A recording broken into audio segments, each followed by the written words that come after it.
ప్రార్థించుకుందాం. ప్రేమమయ దేవా, మీకు మా హృదయపూర్వకమైన కృతజ్ఞతలు. మాతో మాట్లాడండి, వాక్కు ప్రత్యక్షం మాకు దయచేయండి, మహిమ పొందండి.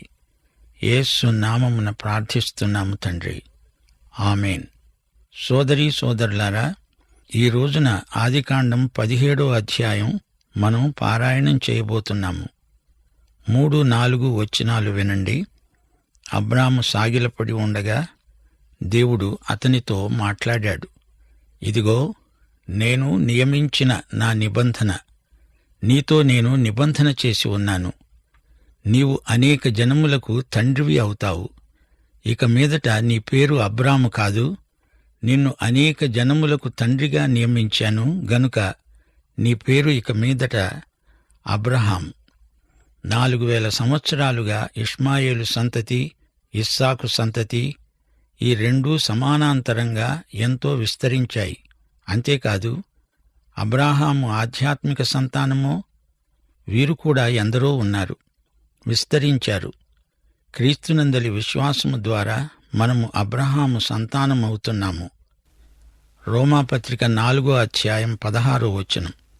ఇది విశ్వాసమూలమైన ఆధ్యాత్మిక సంతానం. ఇశ్రాయేలీయులు, అరబ్బీయులు భౌతిక సంతానమైతే, వీరే కాక ఆధ్యాత్మికంగా క్రైస్తవులంతా అబ్రహాము సంతానమే. దేవుని వాగ్దానం నెరవేరింది. అబ్రహాము సంతానం విశ్వవ్యాప్తమైంది. దేవునికి స్తోత్రం. అబ్రహాము ఇష్మాయేలుకు, ఇస్సాకుకు, నీకు నాకు విశ్వాసమందు తండ్రి. ఆయన సంతానం సముద్ర తీరమందలి ఇసుక రేణువులు, ఆకాశ నక్షత్రాలు. ఆయనకు భౌతిక ఆధ్యాత్మిక సంతానం ఎందరో ఉన్నారు. అనేక జాతులకు అబ్రాము విశ్వాసం వల్ల తండ్రి అయి ఉన్నాడు. దేవుడన్నాడు, నీకు అత్యధికముగా సంతాన వృద్ధి కలుగచేసి నీలో నుండి జనములు వచ్చేటట్లు నియమిస్తాను. రాజులు నీలో నుండి వస్తారు. నీకు, నీ తరువాత నీ సంతానానికి నేను దేవుడినై ఉండేటట్లు నాకు, నీకు, నీ తరువాత వారి తరములలో నీ సంతతికి మధ్య నా నిబంధనను నిత్య నిబంధనగా స్థిరపరుస్తాను. గమనించండి, అబ్రహాముతో దేవుడు నిత్య నిబంధన చేసుకున్నాడు. అది ఎన్నటికీ రద్దు కాదు. దానికి ఎన్నడూ కాలదోషం పట్టదు. క్రీస్తును విశ్వసించే వారికి నిత్య జీవం. ఇది నిత్య నిబంధన. దేవునికి స్తోత్రం. ఆయన నిబంధన ఎట్టి పరిస్థితుల్లోనూ వీగిపోదు. దేవుని నిబంధనలో నిత్యత్వపు పరిమాణం ఉంది. నీకు, నీ తరువాత నీ సంతతికి, నీవు పరదేశివై ఉన్న నీ దేశాన్ని, అనగా కనాను అనే దేశమంతటినీ నిత్యస్వాస్థ్యముగా, వారసత్వముగా ఇచ్చి వారికి దేవుడినై ఉంటాను. ఎంత గొప్ప నిబంధన! ఈ నిబంధన ప్రకారం దేవుడు ఏం చేయబోతున్నాడో స్పష్టంగా చెప్పాడు. నిత్య నిబంధనకు కాలపరిమితి లేదు. ఆ దేశమంతా వారిది నిజమే, కాని ఆ దేశమంతా వారికి స్వాధీనం కావాలంటే కొన్ని నియమాలను వారు పాటించాలి, కొన్ని షరతులను నెరవేర్చాలి. వారు కొంతకాలం ఈజిప్టుకు చెదరిపోయారు. 70 మంది వెళ్లారు, లక్షలాది ప్రజలై తిరిగి వచ్చారు. రెండోసారి బబులోనుకు చెరపోయారు. అక్కడ విగ్రహారాధికులై సాక్ష్యాన్ని కోల్పోయారు. క్రీస్తు శకం 70వ సంవత్సరంలో వీరు మెస్సియాను తిరస్కరించి లోకమంతటా చెదరిపోయారు. మళ్లీ అందరూ తిరిగి రాలేదు. 3 సార్లు చెదిరిపోతారు, 3 సార్లు తిరిగి వస్తారు అని దేవుడు చెప్పాడు, ప్రవచించాడు. ఈసారి తిరిగి వస్తారు అంటే మళ్లీ మరోసారి అలా చెదరిపోవటమంటూ ఉండదు. వీరందరూ తిరిగి రావటంతోటే 1000 ఏండ్ల పాలన ఆరంభమవుతుంది. దేవుడన్నాడు, నీవు మాత్రమే కాక నీ తరువాత వారి తరాలలో నీ సంతతి నా నిబంధనను గైకొనాలి. నాకు, నీకు, నీ తరువాత నీ సంతతికి మధ్య మీరు గైకొనవలసిన నా నిబంధన ఏదనగా, మీలో ప్రతి మగవాడు సున్నతి పొందాలి. మీ గోప్యాంగ చర్మమున సున్నతి చేయబడాలి. అది నాకు, నీకు మధ్య ఉన్న నిబంధనకు సూచన. సున్నతి అనేది నిబంధన గుర్తు, చిహ్నం. ఇక్కడ మనం నేర్చుకోవలసిన సత్యం ఒకటి ఉంది. వారికి నిబంధన ఉంది గనుక దానికి ఒక గుర్తుగా సున్నతి నియమించబడింది. అంతేకాని వారు సున్నతి ద్వారా నిబంధనలోకి రాలేదు. అలాగే ఈ రోజున మనం సత్క్రియల ద్వారా రక్షణ పొందలేము గాని రక్షణ పొందాము గనుక సత్క్రియలు చేస్తాము. విశ్వాసికి సత్క్రియలకు ఉన్న సంబంధం లాంటిదే నిబంధన ప్రజలకు సున్నతికి ఉంది అని మనం తేటగా గ్రహించాలి. మంచి పనులు చేసి దేవుని బిడ్డలము కాలేము గాని దేవుని బిడ్డలము గనుక మంచి పనులు చేస్తాము. సున్నతి నిబంధనకు గుర్తు, సంకేతం. సున్నతి వారు దేవుని నిబంధనలో ఉన్నారు అనడానికి ఇది రుజువు. 12వ వచనం, 8 దినముల వయస్సు గలవాడు అనగా నీ ఇంట పుట్టినవాడైన నీ సంతానము కాని అన్యుని యొద్ద వెండితో కొనబడినవాడైనా మీ తరములలో ప్రతి మగవాడు సున్నతి పొందవలసిందే. మీకు జ్ఞాపకముందా? యేసు శిశువును 8వ రోజే తెచ్చి సున్నతి చేయించారు. ధర్మశాస్త్రం ఈ విధంగా నెరవేరింది. అబ్రహాము కుమారుడైన దావీదు కుమారుడైన క్రీస్తు ఆయన. గలతీ 4వ అధ్యాయం 4వ వచనంలో యేసు ధర్మశాస్త్రమునకు లోబడినవాడు అయ్యాడు అని చెప్పబడింది. దేవుడన్నాడు, నీ ఇంట పుట్టినవాడు, నీ వెండితో కొనబడినవాడు తప్పక సున్నతి పొందాలి. అప్పుడు నా నిబంధన మీ శరీరమందు నిత్య నిబంధనగా ఉంటుంది. మళ్లీ జ్ఞాపకం చేయగోరుతాను, వారు నిబంధన పొందిన తరువాత సున్నతి చేయించుకోవాలి గాని సున్నతి వల్ల నిబంధనలోకి రారు. ఇది చాలా ప్రాముఖ్యమైన సత్యం. రక్షణ పొందటానికి ఎట్టి క్రియలు పనికిరావు. సంఘ సభ్యత్వము, బాప్తిస్మము ఇవన్నీ రక్షణ పొందాక చేయాల్సినవే గాని రక్షణకు ఇవేమీ అర్హతలు కావు. బండి ముందా గుర్రం ముందా అంటే గుర్రం ముందు ఉండి బండిని లాగాలి, అంతేగాని బండి గుర్రాన్ని లాగలేదు గదా. కుక్క తోకను కదిలిస్తుంది గాని తోక కుక్కను కదిలించజాలదు. ఇది మనకు బాగా తెలుసు. దేవుడు అన్నాడు, సున్నతి పొందని మగవాడు అనగా ఎవని గోప్యాంగ చర్మమున సున్నతి చేయబడదో అటివాడు తన జనులలో నుండి కొట్టివేయబడతాడు. వాడు నా నిబంధనను మీరినవాడే. దేవుని నిబంధనను మీరినవాడు కొట్టివేయబడతాడు, బహిష్కరించబడతాడు. అంతేకాని నిబంధన నిలిచి ఉంటుంది. ఈజిప్టులో ఉండగా వీరిలో చాలామంది ఈ సున్నతి నిబంధనను మీరారు. అటివారికి దేవుడు హెచ్చరిక చేస్తున్నాడు. దేవుడన్నాడు, నీ భార్య అయిన శారయి ఇక మీదట శారా, ఈ పేరుతోనే ఆమె పిలువబడుతుంది. నేనామెను ఆశీర్వదించి ఆమె వలన నీకు కుమారుణ్ణి ఇస్తాను. నేనామెను ఆశీర్వదిస్తాను. ఆమె జనులకు తల్లి అయి ఉంటుంది. జనముల రాజులు ఆమె నుండే వస్తారు. అబ్రాహాము జాతులకు తండ్రి, శారా జాతులకు తల్లి. అప్పుడు అబ్రహాము సాగిలపడి నవ్వి, 100 ఏండ్ల వానికి సంతానము కలుగుతుందా? 90 ఏండ్ల శారా కంటుందా అని మనస్సులో అనుకున్నాడు. వృద్ధుడైన అబ్రహాము నవ్వాడు. కాని ఈ నవ్వు అవిశ్వాసపు నవ్వు కాదు. ఆనందాతిరేకం చేత నవ్వు ఆపుకోలేకపోయాడు. ఆహా, ఎంత గొప్ప అద్భుతం! ఇది జరగబోతోంది. ఈ ఆలోచనతో అతని ముఖాన చిరునగవు చిందులాడింది. దేవుని అద్భుతానికి అది సహజమైన ప్రతిస్పందన. మృతతుల్యమైన శారా గర్భం. అబ్రహాము కూడా మృతతుల్యుడే. కాని దేవుడు చేసిన అద్భుతానికి ఆశ్చర్యం కలిగి అతని చిరునవ్వులో అది వ్యక్తమైంది. రోమాపత్రిక 4వ అధ్యాయం 17 నుండి 22వ వచనం వరకు మరోసారి మీకు జ్ఞాపకం చేస్తాను.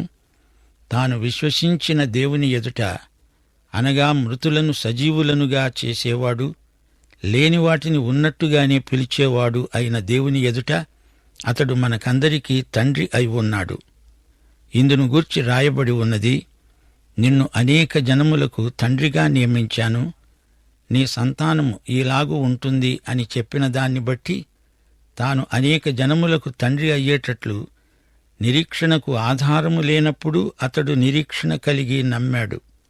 అతడు విశ్వాసమునందు బలహీనుడు కాక రమారమి 100 వయస్సు గలవాడై ఉండి అప్పటికి తన శరీరము మృతతుల్యమైనట్లు శారా గర్భము మృతతుల్యమైనట్లు ఆలోచించాడే కాని అవిశ్వాసము వలన దేవుని వాగ్దానములను గూర్చి సందేహింపక దేవుని మహిమపరిచి ఆయన వాగ్దానము చేసిన దానిని నెరవేర్చడానికి సమర్థుడని రూఢిగా విశ్వసించి విశ్వాసము వలన బలమొందాడు. అందుచేత అది అతనికి నీతిగా ఎంచబడింది. అబ్రహాము దేవుని యందు విశ్వసించాడు. దేవుని అద్భుతమును దేవుని మహిమను చూచి అతడు పరవశం చెందాడు. ఉన్నట్టుండి అకస్మాత్తుగా అబ్రహాముకు మరో ఆలోచన తట్టింది. ఈ ఆలోచన ఒక శూలమై అతని గుండెలో గుచ్చుకుంది. తనకు పుట్టిన బిడ్డ ఇష్మాయేలు జ్ఞాపకమొచ్చాడు. ఇష్మాయేలు నీ సన్నిధిని బతికేటట్లు అనుగ్రహించు దేవా. ఇది అబ్రహాము ప్రార్థన, వేడుకోలు. ఇష్మాయేలు తన ఇంట్లో పెరుగుతున్నాడు. ఇష్మాయేలంటే అబ్రహాముకు ఎంతో ప్రేమ. ఈ పిల్లవాణ్ణి అనుగ్రహించు దేవా అని ప్రార్థిస్తున్నాడు. హాగరును 14 సంవత్సరాల ఇష్మాయేలును వెళ్లగొట్టిన తరువాత మళ్లీ అబ్రహాము అతణ్ణి చూచి ఉండలేదు. ఈ వృత్తాంతం మనం త్వరలో వినబోతాము. ఒక విషయం మనం ఒప్పుకొని తీరాలి. ఇష్మాయేలు అబ్రహాము కొడుకు. అబ్రహాము తన కొడుకైన ఇష్మాయేలును ప్రేమించాడు. అందులో ఎంతమాత్రమూ సందేహం లేదు. ఇష్మాయేలుకు దూరం కావడం అబ్రహాము భరించలేకపోయాడు. అది పితృహృదయం. అబ్రహాము ఎన్నోసార్లు అనుకొని ఉంటాడు, హాగరును కూడి ఎంతో తప్పు చేశాను. అతడు చేసిన ఆ పాపానికి 400 ఏండ్లు ఎలాంటి ఫలితాలు కలుగుతున్నాయో చూస్తున్నాము. పాపం అనే దుష్టశక్తిని తేలికగా చూడవద్దు. గలతీ పత్రిక 6వ అధ్యాయం 7వ వచనం. మోసపోకండి, దేవుడు వెక్కిరించబడడు. ఎవడు ఏమి విత్తుతాడో అదే పంట కోస్తాడు. నీవు వేసిన విత్తనం లక్షణమే నీవు కోసే పంటలో కానవస్తుంది. విత్తిన విత్తనమే పంటలో నీకు వచ్చే విత్తనాలకు మూలం. ఇష్మాయేలును గురించి బాధపడుతున్నాడు, భయపడుతున్నాడు. దేవుడంటున్నాడు, నీ వారసుడు ఇష్మాయేలు కాడు, నేను నీకు వాగ్దత్త వారసుణ్ణి ఇస్తాను. నీ భార్య అయిన శారా నిశ్చయంగా నీకు కుమారుణ్ణి కంటుంది. నీవు అతనికి ఇస్సాకు అని పేరు పెడతావు. అతని తరువాత అతని సంతానం కోసం నిత్య నిబంధనగా నా నిబంధనను అతనితో స్థిరపరుస్తాను. మా శ్రోతలు ఈ సందర్భంలో గుర్తించాల్సిన వాస్తవం ఒకటి ఉంది.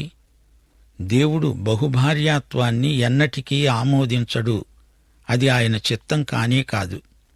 దేవుడన్నాడు, ఇష్మాయేలును గూర్చి నీవు చేసిన మనవి నేను విన్నాను. నేనతణ్ణి ఆశీర్వదించి అతనికి సంతానాభివృద్ధి కలుగజేసి అత్యధికంగా అతణ్ణి విస్తరింపచేస్తాను. అతడు 12 రాజులను కంటాడు. అతణ్ణి గొప్ప జనముగా చేస్తాను. అయితే వచ్చే సంవత్సరం ఈ కాలమందు శారా నీకు కనబోయే ఇస్సాకుతో నా నిబంధనను స్థిరపరుస్తాను. అవును, దేవుడు ఇస్తానన్నది ఇస్తాడు, చేస్తానన్నది చేస్తాడు. దేవుడు తాను చేయబోయేది చేసినట్లే మాట్లాడతాడు. ఇస్సాకు ఇప్పుడే పుట్టినట్లే వారి మధ్య ఉన్నట్లే దేవుని మాటలు ధ్వనిస్తున్నాయి. లేని వాటిని ఉన్నట్లుగా మాట్లాడగలడు. దేవుని మాటలు సృజనాత్మకమైనవి. వచ్చే ఏడు ఇస్సాకు పుడతాడు అన్నాడు దేవుడు. దేవుడు అబ్రాహాముతో మాట్లాడడం చాలించిన తరువాత అతని వద్ద నుండి పరమునకు వెళ్ళాడు. అబ్రహాము ఇప్పుడు నిశ్చింతగా ఉండిపోవచ్చు. ఇందులో పరిశుద్ధాత్మ మనకు గొప్ప పాఠం నేర్పుతున్నాడు. దేవుడు ఒక్క మాట నీకు చెప్పిన తరువాత దాన్ని గురించి ఆందోళన అనవసరం. దేవుడు చెప్పిన తరువాత కూడా ఆ విషయాన్ని గురించి దేవుణ్ణి తొందర చేయడం అల్ప విశ్వాసమవుతుంది. అనవసరంగా కంగారు పడకూడదు. దేవుని మాట జరిగి తీరుతుంది. అబ్రహాము ప్రార్థనాపరుడు. ఎన్నెన్నో విషయాలు దేవుణ్ణి అడిగాడు, దేవుడిచ్చాడు. కాని ఇక్కడ నిబంధన విషయంలో మార్పునకు తావులేదు. దేవుని నిర్ణయం ఎన్నటికీ మారదు. నిబంధన ఇస్సాకుతోనే, ఇష్మాయేలుతో కాదు. దేవుని మనసును మార్చడానికి అబ్రహాము వృధా ప్రయత్నం చేయకూడదు. దేవుడు జవాబివ్వని అంశాలను గురించి, దేవుడు అంతకు ముందే నిర్ణయించిన విషయాలను గురించి కొందరు ఊరికే ప్రార్థిస్తుంటారు. దేవుని చిత్తమేదో పరీక్షించి తెలుసుకొని ఆ విషయమై ప్రార్థించాలి. పరలోకంలో దేవుని చిత్తం నెరవేరినట్లు ఇక్కడ నెరవేరాలి. అంతేకాని దానికి భిన్నంగా జరగదు. ఆదికాండం 17వ అధ్యాయం 23వ వచనం నుండి వినండి. అప్పుడు అబ్రాహాము తన కుమారుడైన ఇష్మాయేలును, తన ఇంట పుట్టిన వారిని అందరినీ, తన వెండితో కొనబడిన వారిని అందరినీ, అబ్రాహాము ఇంటి మనుష్యులలో ప్రతివానిని పట్టుకొని దేవుడు తనతో చెప్పిన ప్రకారము ఆ దినమందే వారి వారి గోప్యాంగ చర్మమున సున్నతి చేశాడు. అబ్రాహాము గోప్యాంగ చర్మము సున్నతి చేయబడినప్పుడు అతడు 99 ఏండ్లవాడు. అతని కుమారుడైన ఇష్మాయేలు గోప్యాంగ చర్మము సున్నతి చేయబడినప్పుడు అతడు 13 ఏండ్లవాడు. ఒక్కరోజే అబ్రాహాము అతని కుమారుడైన ఇష్మాయేలు సున్నతి పొందారు. అతని ఇంట పుట్టినవారు, అన్యుని వద్ద వెండితో కొనబడినవారు, అతని ఇంటిలోని పురుషులందరూ అతనితో కూడా సున్నతి సంస్కారం పొందారు. శ్రోతలు గమనించండి, సున్నతి దేవుని నిబంధనకు గుర్తు, సంకేతం మాత్రమే. అబ్రాహామీయ నిబంధన సంకేతం సున్నతి.